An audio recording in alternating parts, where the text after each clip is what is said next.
In this example, what we're going to try to do is find the total resistance, and we're going to find it when series and in parallel.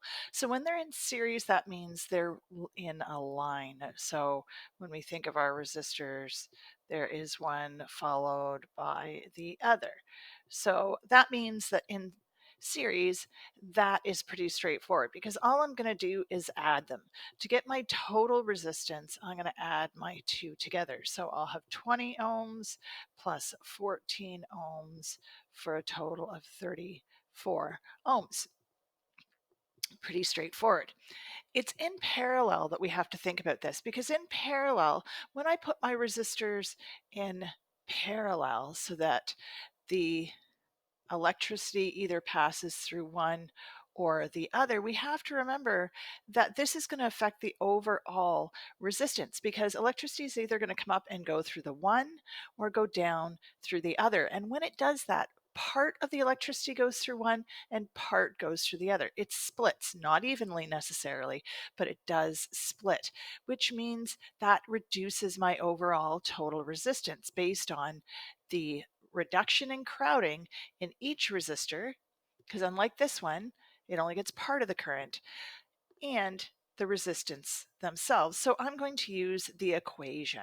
So the equation is that 1 over the total resistance is equal to 1 over the first resistance plus 1 over the second resistance. Now to find this, I'm going to put my numbers in. So I have 20 and then I have 14. Now this is not mathematically crazy, but what it is there's some tricks that make this easier. There's some things that can make this so much easier for you to do. And what I'm going to do is I'm going to do it the simplest way possible. And I'm going to treat this as 1 divided by 20 plus 1 divided by 14. So that's what I'm going to enter into my calculator. I'm going to enter in 1 divided by 20 plus 1 divided by 14. And I'm going to get a decimal. I should get a decimal, right? Because it's two fractions added together. So I got point, and you don't have to write this down. I'm just writing it down. So when you put it in your calculator, which you should be doing as you watch this video, to make sure you are getting the same number. So this is what I got.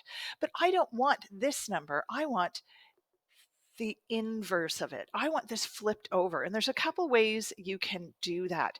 But what I do to one side, if I flip this side over, I have to do to the other. So to flip the side over, there's several ways to do it.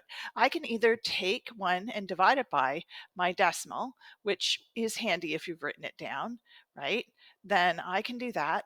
Or I can use my inverse button on my calculator. And my inverse button on my calculator either looks like this or like this. You just have to hit that button. That's what I'm going to do. I'm going to hit that button and it will automatically flip it over for me.